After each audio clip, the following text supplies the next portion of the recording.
Welcome to this explainer. So, if you've ever found yourself wide awake at, say, 2 in the morning, just staring blankly at the ceiling and vividly replaying a 5-minute conversation you had literally 3 years ago, look, I want you to know something right out of the gate. You are not crazy, and you are definitely not alone. That exhausting, visceral experience of the late-night mental spiral is something so many of us go through. We lay there and analyze every single pause, every tiny shift in tone, every little micro-expression, right? And you probably tell yourself it's just because you're a detail-oriented person. Or maybe you've kind of convinced yourself that this endless mental loop is just the heavy burden of having a really active, highly intelligent mind. But, well, psychology reveals a much more uncomfortable, yet honestly mind-blowing truth.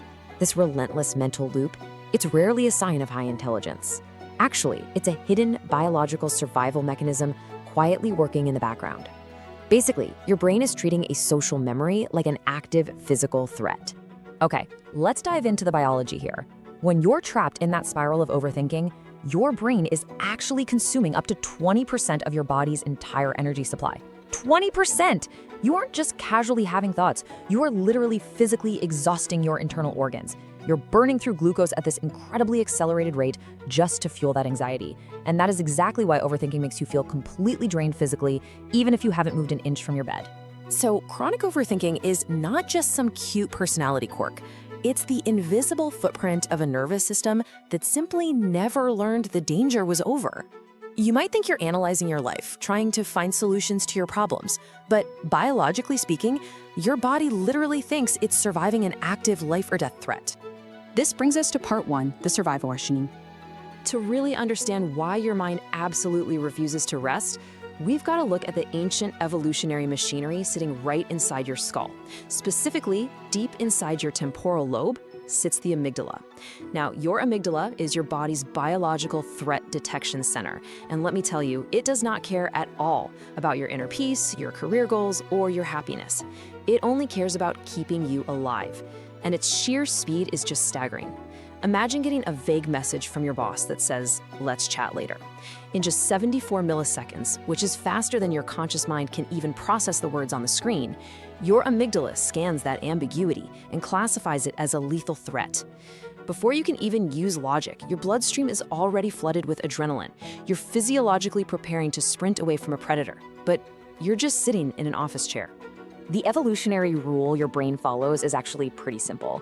It is far, far better to mistake a harmless stick for a deadly snake 1,000 times than to mistake a real snake for a stick just once. Your brain is essentially a high-end security system, acting as a wildly sensitive smoke detector. It goes off for burnt toast just as loudly and, just as annoyingly as it does for a literal house fire. Moving on to part 2, where overthinking is created. So you might be wondering, why are some smoke detectors so much more sensitive than others? Like, why do some people easily brush off that vague text message while your stomach drops completely through the floor? Well, to answer that, we have to look at developmental psychology. The answer very often traces back to our childhood environments. If you grew up with unpredictable caregivers or in a household where you constantly had to walk on eggshells, your developing brain made this brilliant yet ultimately tragic calculation. Through a process called synaptic pruning, your childhood brain literally deleted the neural pathways designed for relaxation, and instead it hyperdeveloped the pathways for threat detection. You learned to measure the emotional temperature of a room before you even took off your coat. You learned to tell instantly if a door closing was a normal close or an angry close. The absolute crucial point here is this: you weren't born an overthinker. You were drafted into a state of chronic vigilance just to survive. That highly tuned childhood radar system got permanently plugged right into your adult brain. Imagine being a passenger in a car driven by someone who might randomly blindfold themselves at any moment. You wouldn't relax, right? You'd spend the entire trip bracing for a crash. And that is exactly what your nervous system is doing right now. Which leads us to part 3, the default mode nightmare. There is this hidden neural network that powers up when you simply let your mind wander. And for some of us, it slowly turns your own mind against you. It's called the default mode network, or DMN. Now, in a rested mind, the default mode network is like a playground.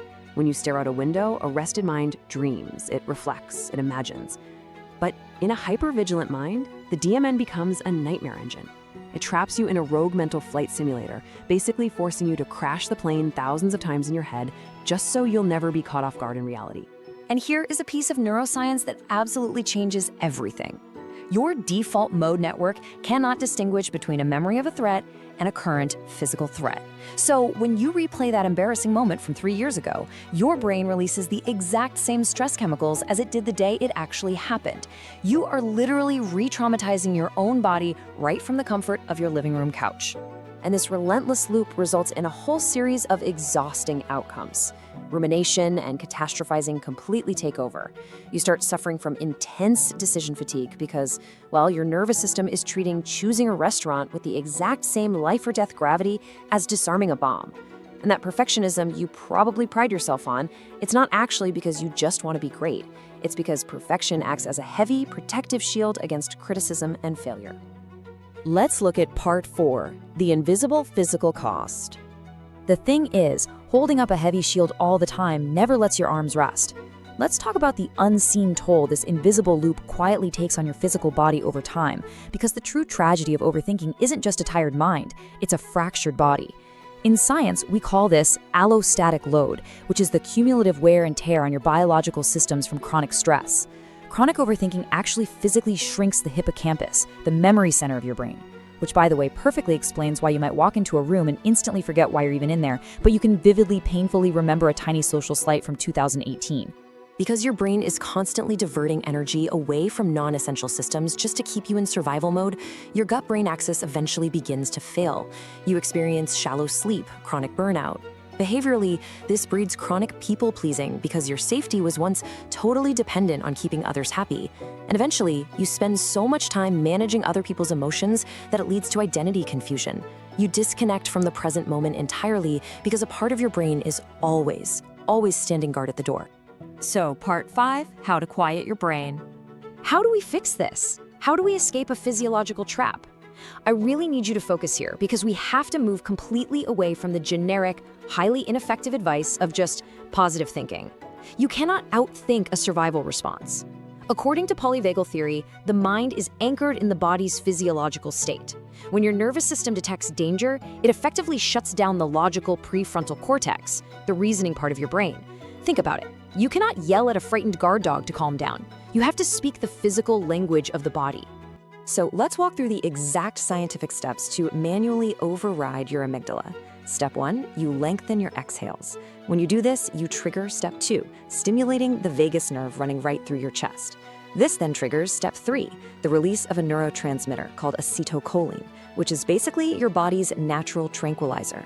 And finally, step 4, your heart rate lowers. Boom. You are manually hitting the biological off switch for your fight or flight response. And the amazing news? Because of neuroplasticity, your brain's structure is entirely capable of rewiring itself. It can literally rebuild those deleted pathways of relaxation. But, and this is key, this rewiring only happens when the body feels physically secure. Deep breaths, restorative sleep, safe relationships, and healthy boundaries, these aren't just trendy wellness buzzwords. They are the actual physical tools you use to show your internal guard dog that the gate is finally locked and you are secure. Which brings us to one of the most powerful takeaways from this entire explainer. Safety, not positive thinking, is what finally heals the brain. Establishing real, felt safety is the absolute physical requirement for neuroplasticity to do its job. You have to prove to your nervous system that it no longer needs to act as a human radar. As we wrap this up, I want you to completely reframe everything we've talked about today. Perhaps you were never born an overthinker at all. Perhaps your brilliant brain simply became way too good at protecting you. The tragedy isn't that your mind thinks too much. It's that somewhere along the way, it forgot what peace felt like. Your overthinking isn't a flaw, it was a brilliantly adapted defense mechanism. I want to leave you with this unforgettable final thought. Healing begins the moment your nervous system realizes the emergency ended years ago. You don't need to be fixed, you just need to realize you are finally safe enough to put that heavy shield down. So I have to ask you, if you finally turn off those internal alarms today, what are you going to do with your first moment of true quiet?